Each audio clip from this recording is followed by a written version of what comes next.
Hello കൂട്ടുകാരെ, നമുക്ക് കുഞ്ഞു സ്നേഹയുടെ ബാക്കി കഥ കേൾക്കാം. അങ്ങനെ 2 മാസം കഴിഞ്ഞ് കുഞ്ഞു സ്നേഹയെ കൊണ്ടുവിട്ടിട്ട് ഏട്ടനെ വലിയമ്മച്ചി കൊണ്ടുപോയി. കുഞ്ഞു സ്നേഹയ്ക്ക് അമ്മയെ വിട്ടുപോകുന്നതിൽ സങ്കടമുണ്ടായിരുന്നു.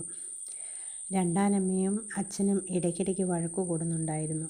പിന്നെ തറവാടിൻ്റെ അടുത്ത് അച്ഛൻ്റെ അനുജൻ്റെ വീടിൻ്റെ അടുത്ത് അച്ഛൻ വീട് പണിയാൻ തുടങ്ങി. അധികം താമസിയാതെ കടയൊക്കെ നിർത്തി വീട്ടിൽ താമസം തുടങ്ങി.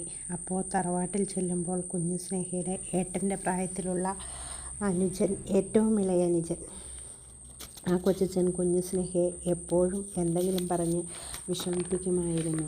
അവൾക്ക് ഒരു കുട്ടി ഉണ്ടാകാൻ പോവുകയാണ്, നിന്നെക്കൊണ്ട് ആ കൊച്ചിൻ്റെ അപ്പി കോരിക്കും എന്നൊക്കെ പറഞ്ഞ് കുഞ്ഞു സ്നേഹയെ കരയിക്കുമായിരുന്നു.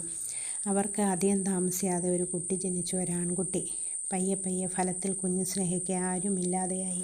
പറമ്പിലെ കാടിനോടും കമ്മ്യൂണിസ്റ്റ് പച്ചയോടും ഒക്കെ വർത്തമാനം പറയും, അല്ലെങ്കിൽ തറവാട്ടിൽ പോകും. അതല്ലേ കൊച്ചച്ഛൻ്റെ അനുജൻ്റെ കുട്ടികൾ ഷാജി, ഷൈജു, ഷിബു. ഒരു കുട്ടി ചെറിയതാണ്, അവർക്ക് കൂട്ടിരിക്കാൻ വിളിക്കും. അവരുടെ വീട്ടിൽ കുറേ ആടുകളുണ്ട്. അവർക്ക് കൊടുക്കാൻ ചപ്പ് കൊത്താൻ കൊച്ചച്ഛനും കൊച്ചമ്മയും എന്നും ഉച്ച കഴിഞ്ഞ് പോകുമായിരുന്നു. അപ്പോൾ അവിടെ അവരുടെ കുട്ടികൾക്ക് കൂട്ടിരിക്കാൻ പോകണം കുഞ്ഞു സ്നേഹ. 2 മാസം കഴിഞ്ഞ് ഏട്ടൻ തിരിച്ചു വന്നു.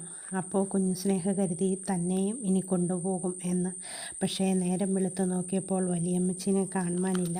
അപ്പോൾ അച്ഛനോട് ചോദിച്ചു കഴിഞ്ഞപ്പോൾ അച്ഛൻ പറഞ്ഞു സ്കൂളിൽ പോകണ്ടേ എന്ന്.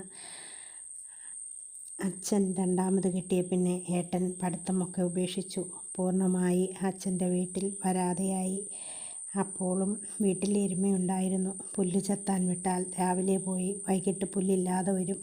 അച്ഛൻ വടി ഒടിയുന്നതുവരെ തല്ലിയാലും കരയില്ല. അങ്ങനെ അച്ഛൻ മടുത്ത് അമ്മയുടെ ആങ്ങളയ്ക്ക് കത്തെഴുതി, ഇവനെ കൊണ്ടുപോയിക്കോ എന്ന്. അങ്ങനെ സ്നേഹയ്ക്ക് ആകെയുണ്ടായിരുന്ന ഏട്ടന് നഷ്ടമായി. ഏട്ടനെ കിട്ടിയ സന്തോഷത്തിൽ അവരൊക്കെ കുഞ്ഞു സ്നേഹയെ പാടെ മറന്നു. ഒരിക്കൽ പോലും ആരും പിന്നെ സ്നേഹയെ അന്വേഷിച്ച് വന്നിട്ടില്ല. ആരും ശ്രദ്ധിക്കാതെ തലയിലെല്ലാം പേനും പിടിച്ച് അനാഥയായി സ്നേഹ വളർന്നു. ഇടയ്ക്ക് തറവാട്ടിൽ ചെല്ലുമ്പോൾ രാജു കൊച്ചച്ഛൻ സ്നേഹയെ സ്നേഹത്തോടെയും വാത്സല്യത്തോടെയും പെരുമാറാറുണ്ടായിരുന്നു. അതുകൊണ്ട് പഠിത്തമില്ലാത്തപ്പോൾ അവിടെ പോകാൻ കുഞ്ഞു സ്നേഹയ്ക്ക് ഇഷ്ടമായിരുന്നു. കഥയുടെ ബാക്കി അടുത്ത ദിവസം. കഥ ഇഷ്ടമാകുന്നുണ്ടെങ്കിൽ ലൈക്ക്, കമൻറ്റോ ഒക്കെ ചെയ്യണേ. ബാക്കി നാളെ.